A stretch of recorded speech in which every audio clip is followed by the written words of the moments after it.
London వెల్తో Vaikapa incharge పదవిని జగన్ కేటీఆర్కు అప్పగించారా అని మంత్రి దేవినేని ఉమా ప్రశ్నించారు. పోలవరంపై తెరాస ఎంపీ కవిత కేసులు వేసి ఇబ్బందులు పెడుతున్నారని మండిపడ్డారు. రాష్ట్ర జలవనరుల శాఖ జాతీయ స్థాయిలో 7 అవార్డులు సాధించి దేశంలోనే 3వ స్థానంలో నిలిచిందని గుర్తు చేశారు. పోలవరం పునాదులు లేవలేదని చెబుతున్న జగన్ ఇప్పటి వరకు ప్రాజెక్టును సందర్శించలేదని విమర్శించారు.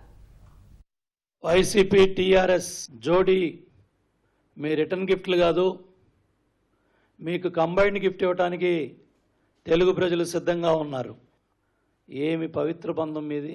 ఆయన అక్కడ లండన్లో నీరవ్ మోడీ, విజయ్ మాల్యా కంపెనీలతో హవాలా డబ్బుని రూట్ చేసే కార్యక్రమాల్లో జగన్మోహన్ రెడ్డి గారు బిజీగా ఉంటే, ఇక్కడ కేసీఆర్ ఫామ్ హౌస్లో ఆంధ్రప్రదేశ్ ఎన్నికలకు సంబంధించి లోక్సభ అభ్యర్థుల్ని కేసీఆర్ కేటీఆర్ నిర్ణయిస్తున్నారంటే ఏ విధంగా మా ఆత్మగౌరవాన్ని దెబ్బతీయాలని ప్రయత్నం చేస్తున్నారు.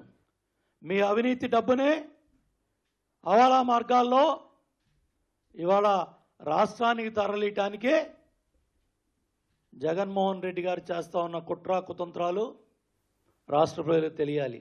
వస్తాన్నావుగా కేసీఆర్, రా విశాఖపట్నం వచ్చి చెప్పు,